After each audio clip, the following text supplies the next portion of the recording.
Om Tat Sat.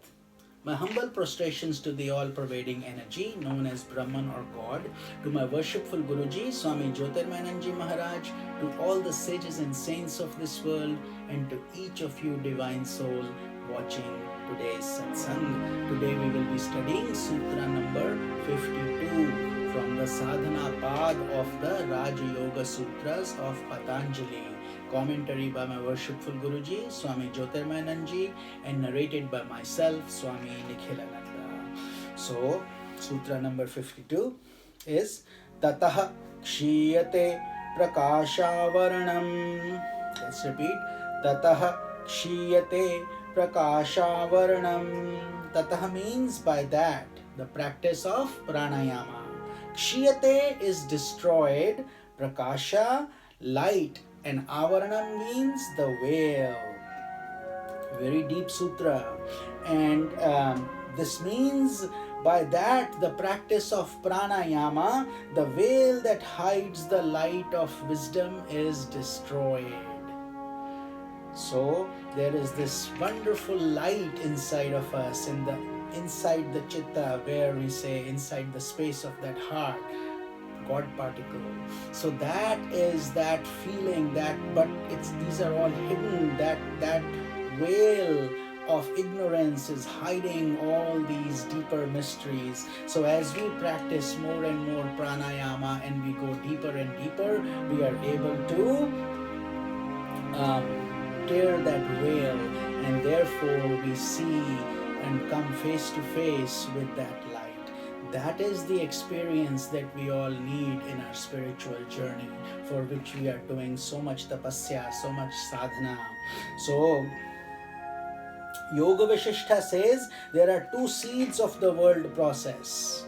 It's a beautiful scripture, Yoga Vishishta, where Lord Rama gets enlightened by his Guruji, Vashishtha Muni. So here they are saying there are two kinds of seeds that keep us bound to the world process. One is prana spandhan. We talked about prana in the last few sutras in great detail, that prana is not breath, it is a mystical energy that keeps our body nourished. So the spandana, so whenever the prana is having spandan, which means vibrations of the prana, and chitta spandana is the vibrations inside our mind or the unconscious state. So when any of these two is removed, the other is also removed. So if the mind calms down, the prana calms down, or if the prana calms down, the mind calms down. Thus the need for pranayama before we start the meditation.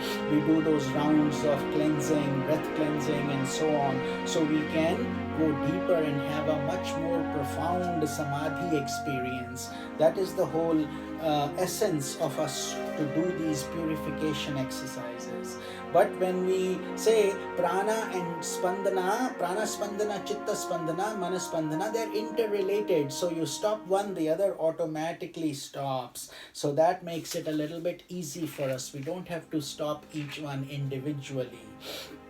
So the impressions of the kleshas, because when we are born, and we have already covered this in great detail, avidya, asmita, rag, dvesh, abhinivesh, klesh. These are the 5 layers of illusion that are binding us to the world process. And therefore, as we go deeper and we understand the prana spandhana, chitta spandhana, we are removing these veils that are hiding the light of knowledge, and therefore we practice these things and we advance. When these veils are reduced, the light keeps on increasing. Think of a light bulb that is covered with 5-6 big blankets. So as you remove each layer of the blanket, the light becomes a little more visible. That is a general way to understand it. So when all these layers are removed, the light is totally unobstructed. And that is why realized sages and saints are full of light. You feel their aura, their radiance, their light come out, because they have purified themselves to that extent.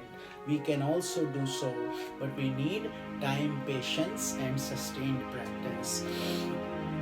So when a yogi practices this pranayama, he controls the vibrations of the prana, and that enables him to control the mind. So therefore, this meditation, control of prana, control of mind, they're all interrelated. And this results in the attainment of the increasing light of wisdom until that veil is destroyed. And once that veil is destroyed, that's when we become enlightened. Till that point, we are practicing, we are still students. But once we are able to destroy that veil, then as soon as you sit in meditation, you immediately start to enjoy the outer expansion and the inner expansion of this universe. That veil that is keeping us bound to these transient things is no longer has its force on you. You have transcended it. Wisdom continues to reveal itself, as does the sun when the clouds are gradually dispersed. So think of the sun shining, but the clouds have come in the front. So as the clouds move, the sun is visible again. The same thing is happening to us here. When the clouds of mental impurities and illusions are gradually destroyed, the light of wisdom continues to shine brighter and brighter until it is fully revealed like the midday sun, full of light and energy. And that is the potential of each soul. But it does require sustained effort, faith, and regular practice. This is Swami Nikhilananda. Om Tat Sat.